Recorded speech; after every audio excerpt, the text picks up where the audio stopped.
you need to shut up while I do this.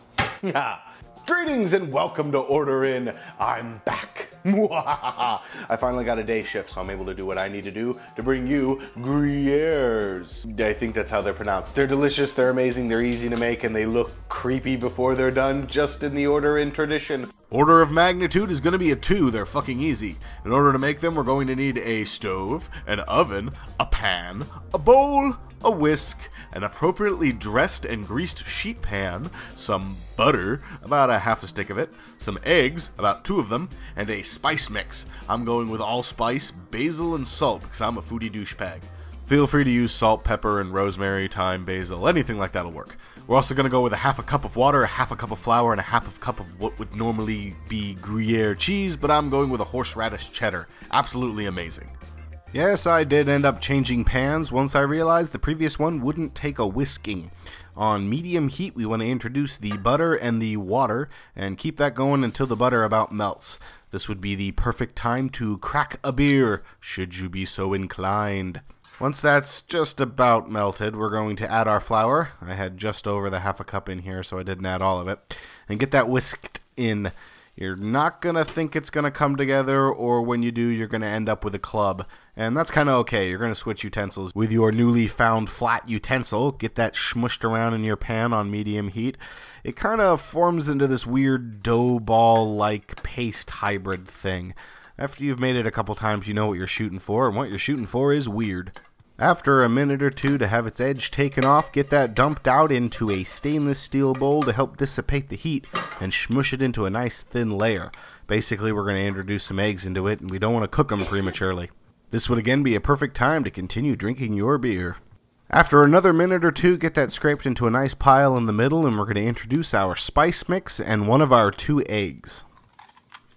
Here, ladies and gentlemen, is where the fun begins. As you begin to mix in this egg, it's not going to come together. It's going to look weird. It's going to look gross. It's going to look actually pretty disgusting. But that's the glory of it. It's going to kind of come together all of the sudden after about a minute of nice heavy whisking and look something like this. It's going to be really, really thick. You'll have to flick it off of the whisk. But once it looks something like that, get the second egg into it and do it all over again. It'll look like it's not going to come together, but it will, and it's amazing. Just keep whisking until it looks, again, like this. Then we're going to go ahead and add our delicious half a cup of cheese. Switch to another kind of flat paddled thing and kind of work that into the dough.